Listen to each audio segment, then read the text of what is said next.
어떤 인물에 대해서 알고자 할 때 가장 먼저 그 사람은 누구인가 하는 질문을 던집니다. 이것은 그 사람의 신분을 알기 위해서 꼭 필요한 질문입니다. 이것에 대답하기 위해서 대부분의 사람들은요, 나는 이런 사람입니다 하면서 자신의 명함을 내놓습니다. 명함에는 그의 이름과 직장, 그 다음에 직함이 기록되어 있기 때문에 그것만 보아도 그 사람이 누구인가를 어느 정도 짐작할 수 있습니다. 그러나 그 사람을 바로 알기 위해서는 이 질문만으로는 사실 부족합니다. 그가 누구인가라는 질문과 함께 반드시 물어보아야 할 또 하나의 질문이 있습니다. 그 사람이 어떤 사람인가 하는 질문입니다. 다시 말하면 그 사람의 교양이나 인품, 성격 등과 같은 인물의 됨됨이가 어떠한가를 묻는 질문입니다. 이 질문에 대답하기 위해서 명함을 가지고 다니는 사람은 아무도 없습니다. 명함에는 그런 것이 쓰여 있지 않기 때문에 그렇습니다. 참 중요한 질문입니다. 오히려 그가 누구인가 보다 그가 어떤 사람인가가 더 중요하다고 볼 수 있습니다. 안타깝게도 남에게 사기를 당해서 곤란을 겪은 사람들이 많이 있습니다. 그런 일을 당하게 된 데는 저마다 나름대로의 이유가 있겠지만 대부분의 경우는 누구인가라는 질문에 대한 답을 얻었는데 그 사람이 어떤 사람인가에 대한 답을 소홀히 했기 때문에 그렇습니다. 그러므로 우리는요, 그가 누구인가에 대해서는 물론이거니와 그가 어떤 사람인가에 대해서 반드시 알아야 한다라는 것입니다. 하나님은 인간의 이러한 약점을 너무나 잘 알고 계십니다. 그렇기 때문에 거룩한 자신을 계시하실 때 하나님이 누구인가 하는 것뿐만이 아니라 어떤 분인가 하는 것도 분명하게 말씀해 주셨습니다. 먼저 하나님이 누구인가에 대해서 이렇게 대답합니다. 나는 여호와다. 나는 여호와다. 자존자 곧 스스로 있는 자라고 말씀합니다. 하나님은 영원부터 영원까지 자존하시는 분이십니다. 이 대답을 들으면 참 대단한 하나님이시구나라는 생각이 절로 듭니다. 그러나 이것만으로는 하나님이 어떤 분인지 제대로 알 수 없습니다. 그래서 하나님은 선지자들의 입을 빌려서 어떤 하나님이신가에 대해서도 답을 주셨습니다. 자비로우시다, 은혜로우시다, 노하기를 더디하시며 또 인자와 긍휼이 풍부하신 하나님이시다라는 것입니다. 이 대답을 들을 때에야 비로소 우리는 하나님이 그래 이런 분이시구나 하고 알게 되는 것입니다. 예수님도 자신을 우리에게 계시하실 때 자신이 누구이며 어떤 구원자인가를 함께 말씀해 주셨습니다.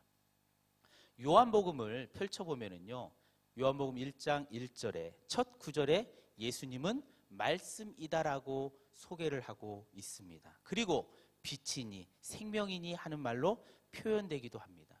예수님이 누구인가에 대해서는 이런 용어들만으로도 어느 정도 대답이 되는 것이 사실입니다. 하지만 어떤 분인가에 대해서는 여전히 미흡합니다. 그러므로 예수님은 본문에서 드디어 자신이 어떤 구원자인지에 대해서 대답을 주고 계십니다. 예수님은 자신이 어떤 구원자이며 어떤 하나님인지를 가르쳐 주기 위해 매우 목가적이고도 낭만적인 비유를 드셨습니다. 11절을 보니까 자신을 뭐라고 얘기합니까? 선한 목자로 비유하고 있습니다. 이것은 일종의 상징입니다. 선한 목자라고 하면 우리 마음에 그려지는 이미지가 있습니다. 그러나 마음에 그려지는 그런 이미지만으로는 예수님의 선하심을 다 알 수가 없습니다.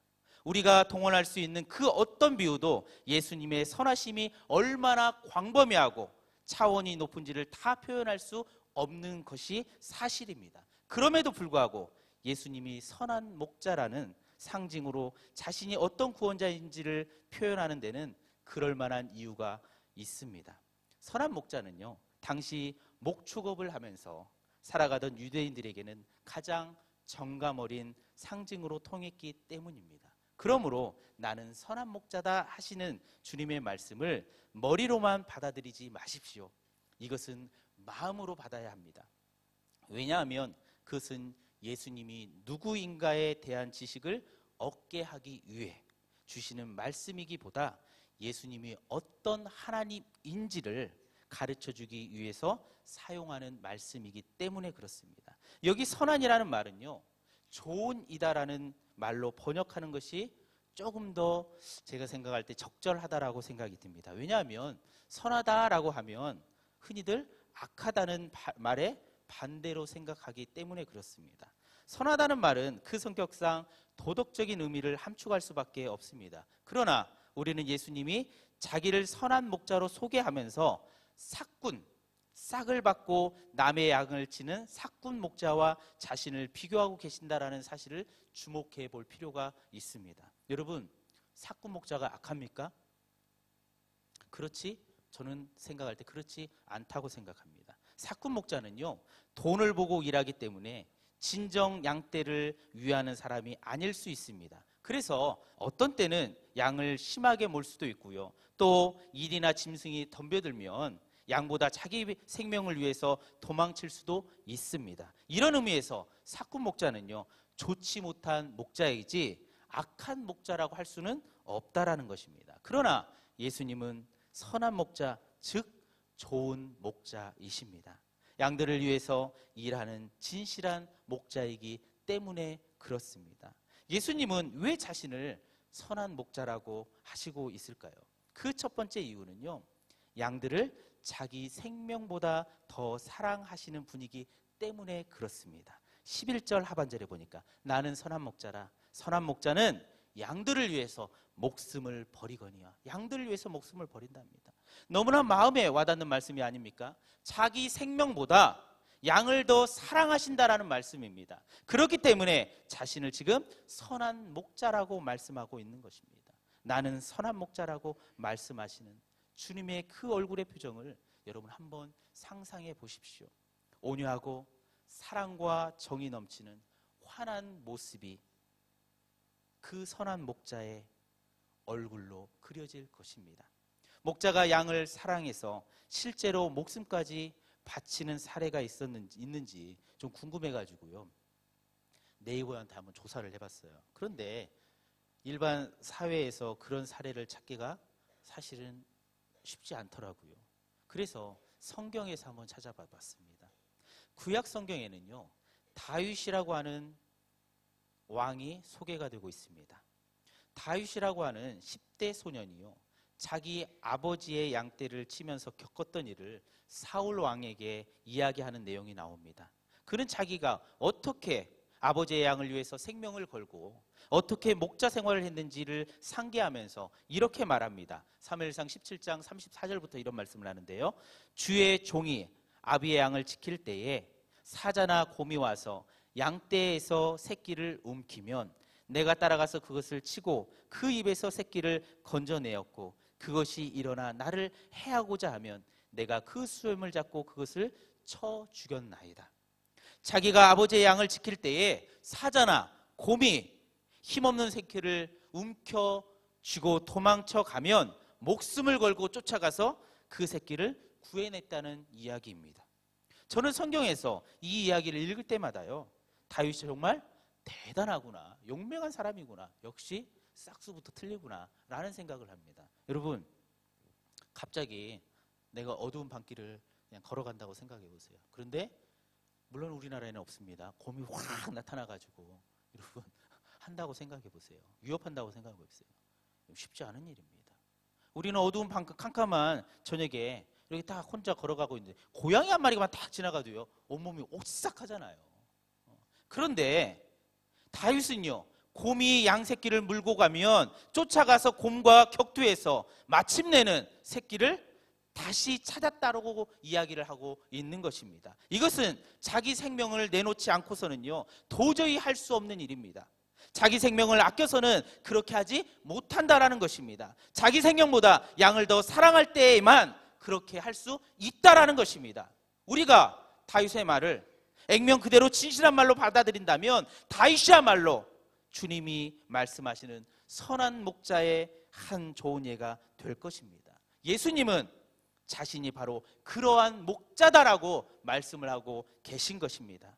자신의 목숨을 버리면서까지 양을 위해서 싸우는 목자라는 것입니다. 그래서 11절부터 18절에 이르기까지 예수님은 자신이 양들을 위하여 목숨을 버린다라고 말씀을 하면서 4번이나 반복을 합니다. 마치 자신이 작사 작곡한 노래를 부르면서 마지막 후렴을 내가 양들을 위해서 내 목숨을 버리노라 라고 거듭 반복하는 것 같습니다.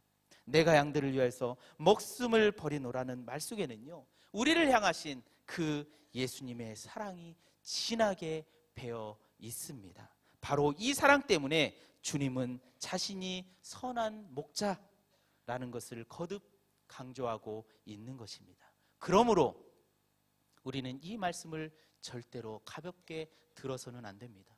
마음으로 진지하게 받아들여야 한다라는 것입니다. 정말 주님이 자신의 생명보다 나를 그렇게 사랑하시는가 하고 주님의 사랑을 다시금 되새겨 보아야 한다라는 것입니다.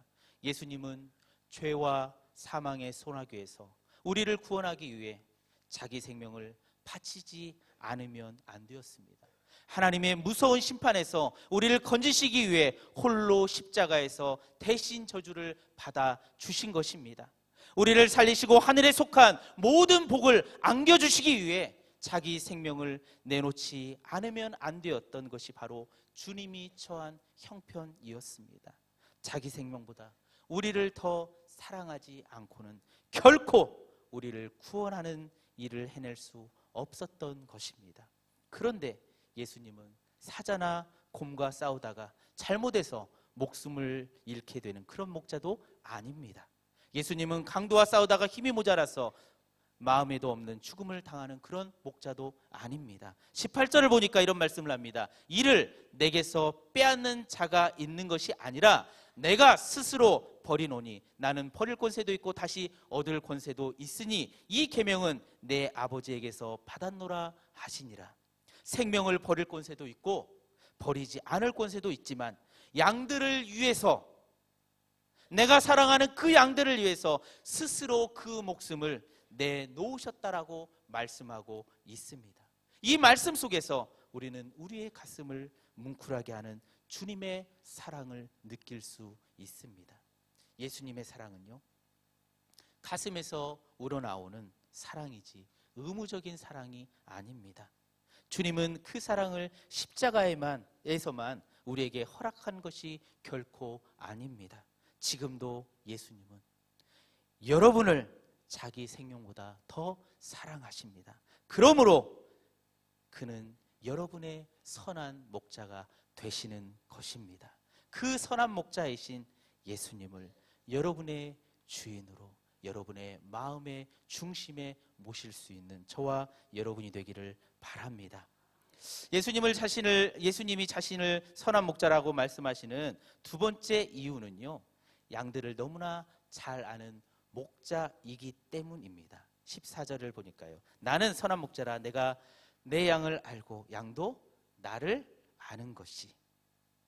여기서 안다는 말은요, 양이 몇 마리인지 아는 정도의 지식을 말하는 것이 아닙니다. 어떤 양이 남의 양이고 내 양인지 아는 그런, 여러분, 정보가 그런 것이 아니다라는 거예요. 그 양이 몇 살을 먹었는지, 그 양이 새끼를 베었는지 안 베었는지 그런 것을 아는 그런 정도의 지식에 머무는 것이 아닙니다. 그런 것은 여러분 사꾼 목자도 다 알고 있습니다. 예수님이 안다고 하실 때는요, 양들의 처지에서 양들을 생각해 준다라는 말입니다. 양들의 처지에서 양들을 지금 생각한다라는 거예요. 목자가 양들의 처지에 서서 양들의 입장을 이해하고 동정해 준다라는 말입니다. 이것을 가르쳐 양을 안다라고 말하는 것입니다. 양의 그 마음을 속속들이 알아준다라는 말씀입니다. 그렇다면 예수님은 우리의 처지를 얼마나 깊이 알고 계실까요? 우리의 처지를 얼마나 깊이 알고 있을까요? 14절과 15절을 보십시오. 말로 설명하기 힘들 정도로 매우 놀라운 말씀을 지금 하고 계십니다. 어찌 보면은요, 예수님이 지나치게 과장하고 있지 않나 싶을 정도로 지금 말씀을 합니다. 제가 한번 14, 15절 한번 읽겠습니다. 나는 선한 목자라. 나는 내 양을 알고 양도 나를 아는 것이 아버지께서 나를 아시고 내가 아버지를 아는 것 같으니 나는 양을 위하여 목숨을 버리노라. 예수님이 우리를 아시는 것을요, 하나님이 예수님을 아시는 것에 지금 비유를 하고 있습니다. 우리가 잘 알다시피 하나님과 예수님은요, 원 스피릿, 다시 말하면 하나입니다. 하나님이 예수님이고요, 예수님이 하나님이십니다.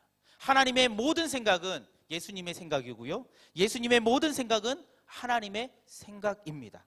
그 두 분 사이에는 어떤 간격도 어떤 틈도 전혀 없습니다. 하나님이 아시는 것은 예수님도 다 아시고, 예수님이 아시는 것은 하나님도 다 아십니다. 완벽한 상호 지식을 가지고 계신 것입니다.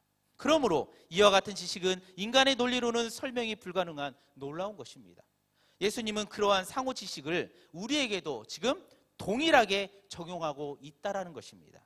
예수님은 우리를 마치 하나님이 예수님을 아는 것처럼 세밀하고 정확하게 우리의 깊은 곳 하나하나까지도 지금 통찰하고 있다는 거예요. 다 알고 계신다라는 말입니다. 그렇기 때문에 이 세상에서 나를 알아주시는 분은 오직 예수님밖에 없다라는 것입니다.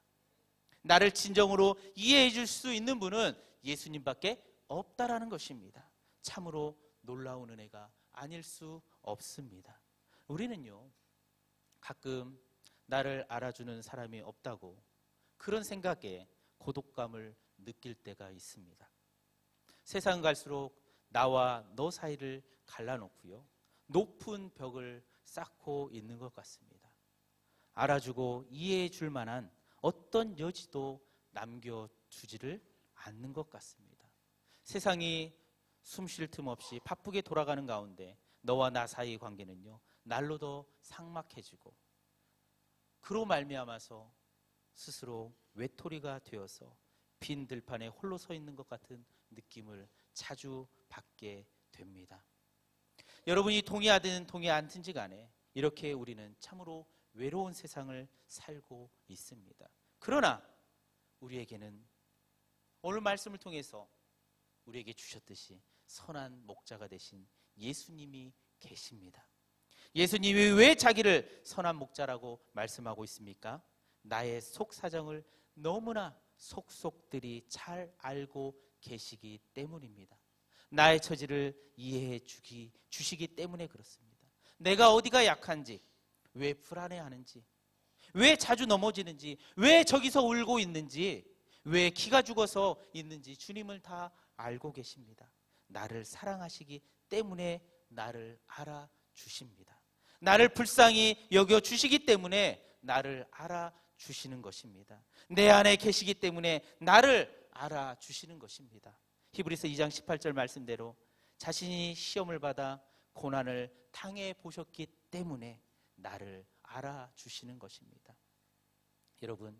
여러분의 처지가 지금 어떠하든지 간에 나를 알아봐주는 사람이 한 사람도 없다는 그런 외로운 생각이 든다라고 한다면 이 시간 예수 그리스도를 바라보시기를 바랍니다.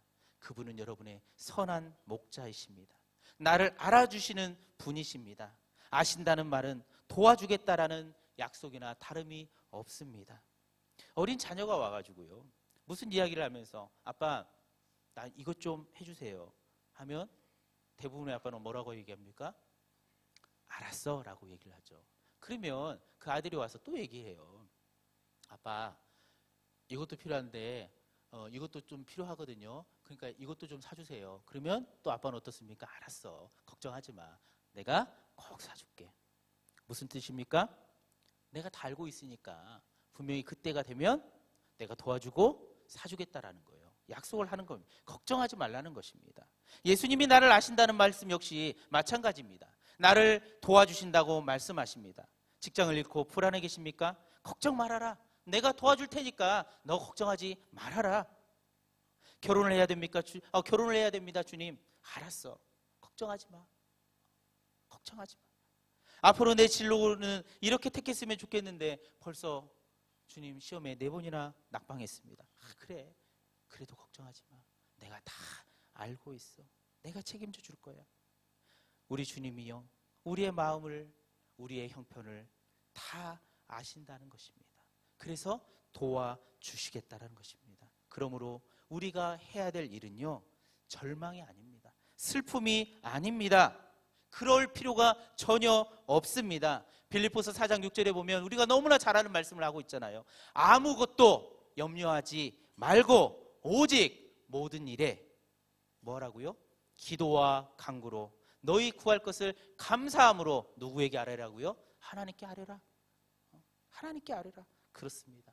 감사함으로 기도하고 간구하는 것, 이것만이 우리가 해야 할 일인 것입니다. 우리에게는 나를 알아주시는 분이 계십니다. 자기 생명보다도 여러분을 더 사랑하시고 여러분의 깊은 속까지도 다 알고 동정해 주시는 선한 목자, 그 예수 그리스도께서 여러분과 함께하고 있습니다. 그 예수 그리스도께 나아가십시오. 그 예수 그리스도께 기도와 간구로 나아가는 저와 여러분이 되기를 바랍니다. 헬라어 원문이나 영어 성경을 보면은요, 나는 선한 목자라고 할 때에 정관사를 붙입니다. I'm the good shepherd. 나를 자기 생명보다 더 사랑하실 뿐만 아니라 진실로 나를 알아주시는 분은 이 세상에 예수 외에는 아무도 없다라는 말씀입니다. 우리 모두 이 예수님을 바라보고 의지하기를 원합니다. 그러면 우리가 어떤 환경에 처해 있든지, 비록 그 환경이 고통이나 슬픔 중에 있다 할지라도 우리는 이렇게 찬송할 수 있을 것입니다.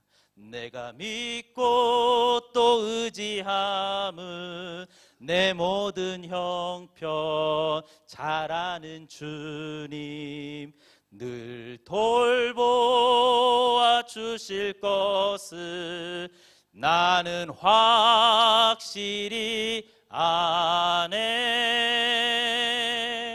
그 예수님을 붙잡는 여러분이 되기를 바랍니다.